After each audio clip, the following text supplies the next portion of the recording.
예. 할렐루야. 기독교 교육방송 대표 김규인 목사입니다. 오늘 종료 주일 예배에 우리 주님께서 주신 메시지를 함께 나누겠습니다. 성경 말씀은 신약성경 마가복음 11장 1절부터 10절까지의 말씀을 봉독하겠습니다. 제가 대표로 봉독하겠습니다. 그들이 예루살렘에 가까이 와서 감난산 벳바게와 베다니에 이르렀을 때에 예수께서 제자 중 둘을 보내시며 이르시되 너희는 맞은편 마을로 가라. 그리로 들어가면 곧 아직 아무도 타보지 않은 나귀 새끼가 매여 있는 것을 보리니 풀어 끌고 오라.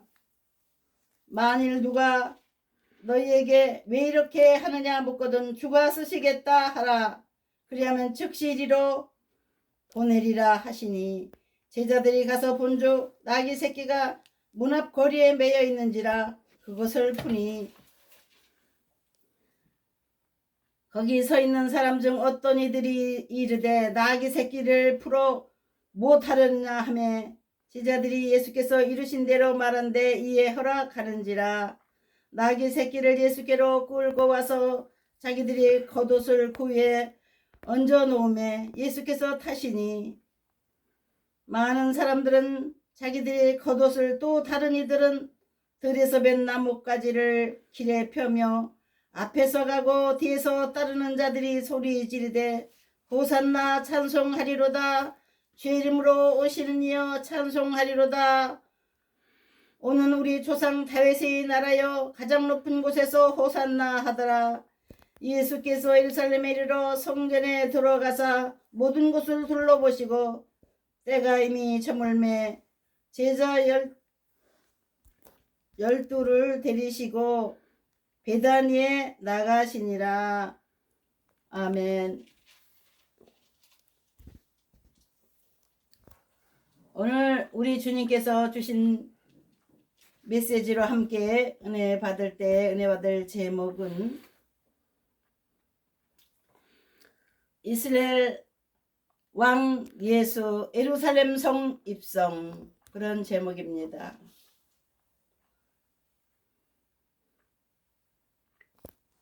잠시 기도드리겠습니다. 아버지 하나님, 저희들이 종료 주일 예배로 하나님께 영광 올려드릴 때에 전하는 이와 듣는 이들과 예배에 동참한 모든 이들에게 하나님의 성령의 감동과 주님의 계시의 말씀이 임하여지게 하옵소서. 온 세상에 복음의 나팔이 마지막으로 불려지려고 하는 이때에 주여 땅끝까지 주님의 복음이 전파되어야 그때야 끝이 오리라고 하신 예수님, 주님이 오시기 직전인 것을 저희들이 압니다. 2021년 종료 주일 예배로 우리가 주님 앞에 머리를 숙여 예배할 때에 주여 이 예배에 동참한 모든 이들이 마음이 온전히 주님 앞에 드려지는 이 시간 주여 저희들의 예배를 받으시옵소서. 예수님의 이름으로 기도드립니다. 아멘.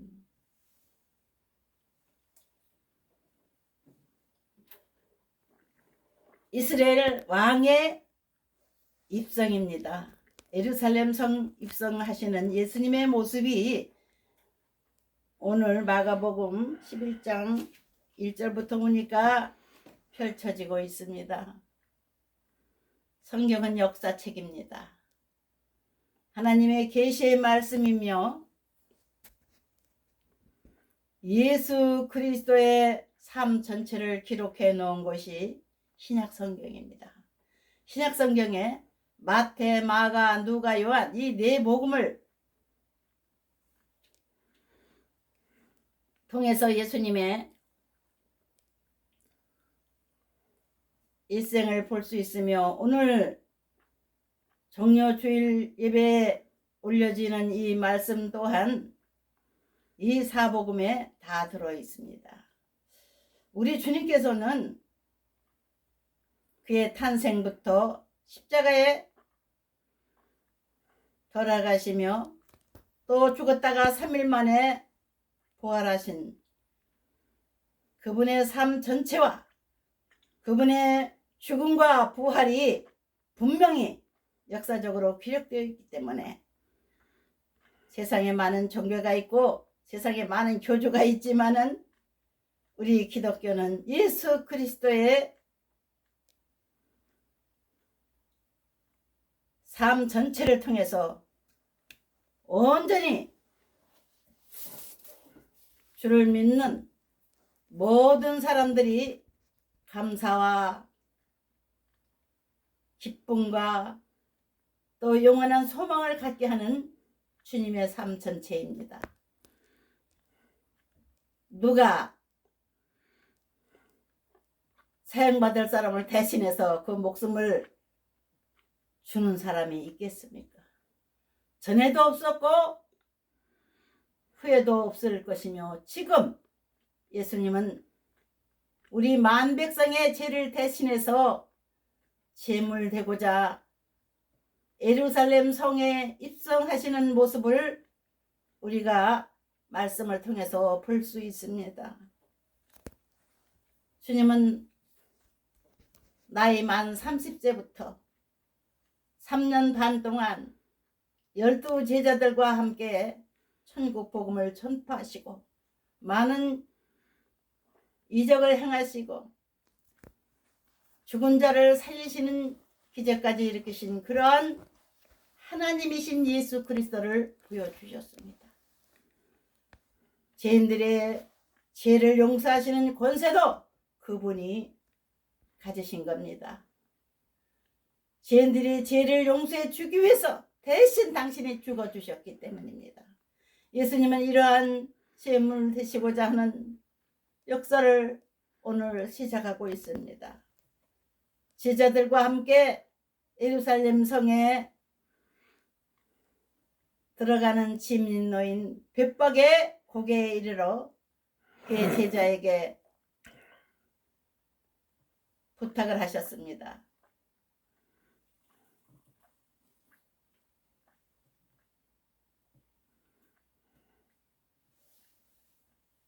저 맞은편 마을로 가서 아직 아무도 타보지 않은 나귀 새끼가 매 있는 것을 보리니 풀어 끌고 오라. 예수님은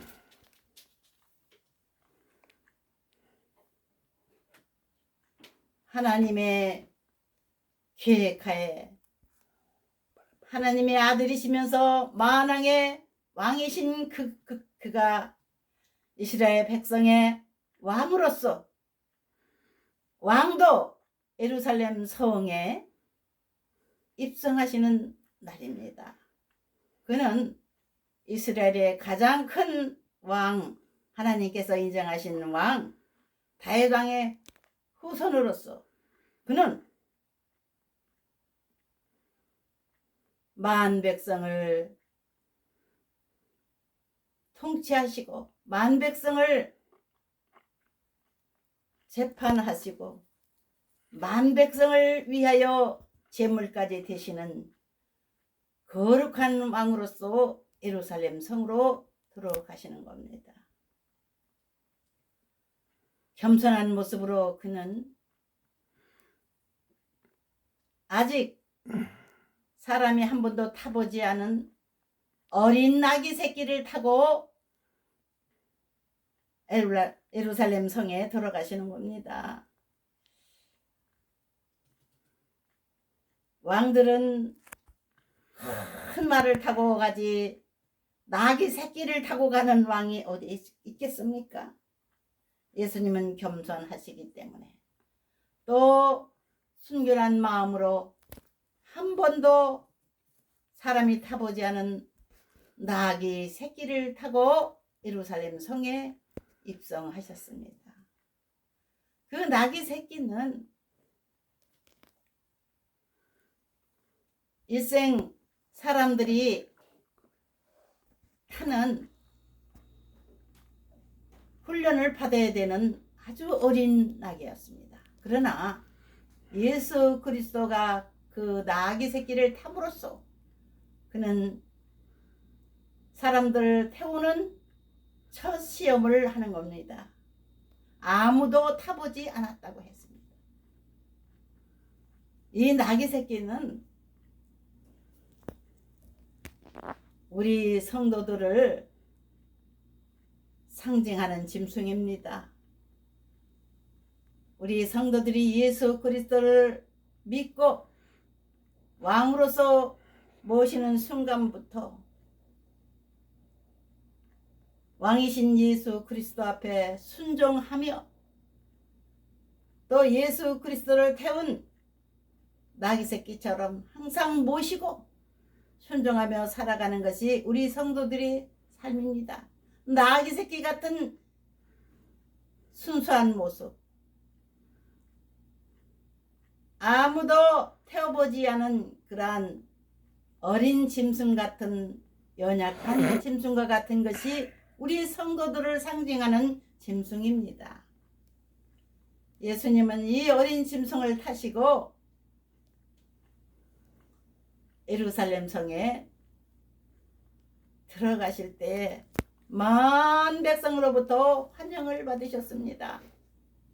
많은 백성들이 우리 주님이 예루살렘 성에 들어가는 순간에 호산나 다윗의 자손이여 주의 이름으로 오시는 이여 호산나 찬양을 받으소서 호산나 하면서 환호를 했습니다. 우리 주님은 예루살렘 성에 입성하실 때에 만 백성 앞에 왕으로서 환영을 받고 들어가셨어요. 그러나 하나님의 계획에서 그런 출발을 하셨지만은 그가 들어가신 예루살렘 성은 그날부터 왕이신 예수 그리스도의 마음을 아프게 한 성이었습니다. 그가 예루살렘 성에 들어가자마자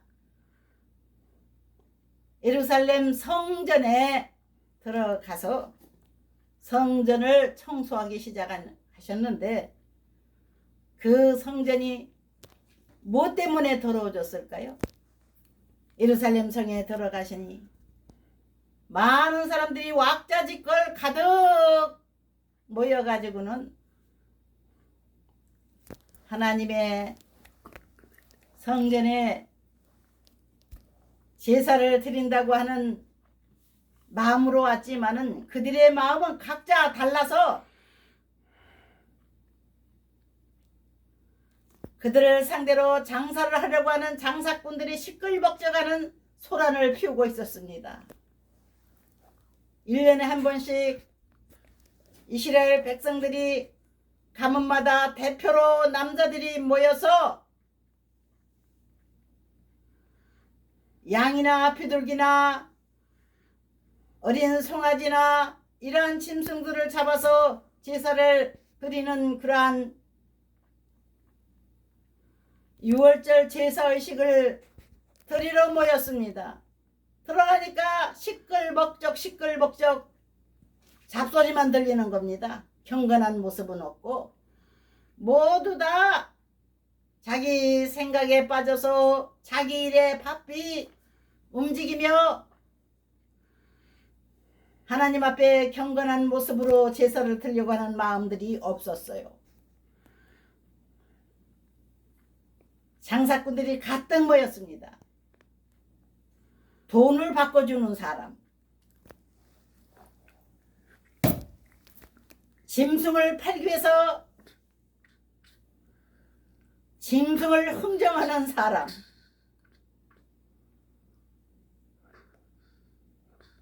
하나님의 거룩한 성전은 완전히 시장터같이 돼버리고 경건한 모습은 발견할 수가 없었어요. 예수님은 거기서 채찍을 들어서 그 사람들을 내리치고 다 나가라고 외치시고 사람들을 쫓아버렸습니다. 우리가 하나님 성전에 예배를 드리며 지금도 주일을 성수해야 되겠다 해서 거룩한 성일에 제사를 드리러 가는 게 우리 기독교인들의 거룩한 성일을 지키는 모습이죠. 거룩한 성일에 하나님 앞에 온전한 제물이 되지 않냐고 잡생각으로 하나님 앞에 자기 생각으로 예배하는 이들이 있습니다. 저와 여러분이 거룩한 성일의 예배를 드릴 때에 어떤 마음으로 제사를 드리러 갔나, 그런 지난 날들을 한번 돌이켜 봐야 되겠습니다. 오늘은 종료주일입니다. 거룩한 성일에 경건한 마음으로 우리 하나님 앞에 예배드리고자 하는 마음들이 모였지만은 이 종료주일은 너무나도 슬픈 날입니다. 예수 그리스도께서 제물 되시기 위해서 예루살렘 성에 입성하신 것을 기념하는 날이 종료주일이거든요. 1년의 제일 슬픈 날입니다. 우리 예수님의 모습은 너무나도 애처로운 모습이지만은, 그러나 우리들은 감사한 마음으로, 경건한 마음으로 내 죄 때문에 제물 드리려고 예루살렘 성에 입성하신 예수님을 생각하는 날이기도 합니다. 언제나 우리는 주님의 십자가를 생각하십시다. 십자가를 지시기 위해서 예루살렘 성에 들어가신 겁니다. 많은 군중들이 예수님을 환영하는 이유가 있었어요. 그때 당시 배경은, 그 시대는 로마가 이스라엘을 점령해서 식민지로 삼아서 이스라엘 백성들은 식민지 백성으로서 고통받고 살아가고 있었습니다. 구약 성경에 기록되기를 이 땅에, 이 나라에 새로운 왕이 나타날 것이다, 이러한 기록들을 자기 조상 때부터 보고 듣고 배웠기 때문에 이스라엘 민족은 항상 다시 오실 왕, 자기네들을 죄악 세상에서 구원해줄 왕을 기다리고 있던 시대였습니다. 그때 당시 사람들은 로마의 학정에서 식민지 백성에서 자유함을 줄 하늘의 왕이 오시기를 기다리고 있었습니다. 그러나 많은 사람들이 예수님을 환영할 때 기쁜 마음으로 할렐루야, 우리의 왕이여, 호산나, 찬송을 받으시옵소서 환영을 멋지게 했지만은 얼마 가지 않아서 그렇게 외치던 무리들이, 그 많은 백성들이 예수님을 배신하게 이르렀습니다.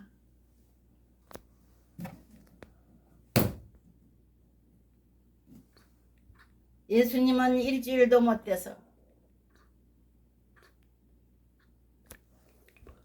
백성들에게 버림을 받는, 재판을 받는 자리에서 십자가에 못 박으소서, 십자가에 못 박으소서, 그런 소리를 들으시며 십자가에 못 박히기 위해서 골고다 산성으로 끌려가시는 모습을 우리가 볼 수 있습니다. 성경을 통해서. 우리 인간은 조속으로 마음이 변하는 존재들입니다. 우리 하나님은 영원한 사랑을 가지고 우리를 구원하시고 우리를 불쌍히 여기시며 사랑하시며 우리의 기도를 들어주신 아버지 하나님이시지만, 인간은 언제나 요동하는 바다처럼 움직이는 마음들을 가지고 있는 게 우리 인간들의 모습입니다. 이렇게 예수님이 환영을 받으며 왕으로서 예루살렘 성에 입성했지만은 배신받는 왕이 되셔서 예수님은 피를 흘리며 십자가의 제물이 되시는 모습을 우리가 성경에서 볼 수 있습니다. 빌라도 총독 앞에 재판을 받으시고 백성들이 십자가에 못 박아서서 저주하는 가운데 예수님은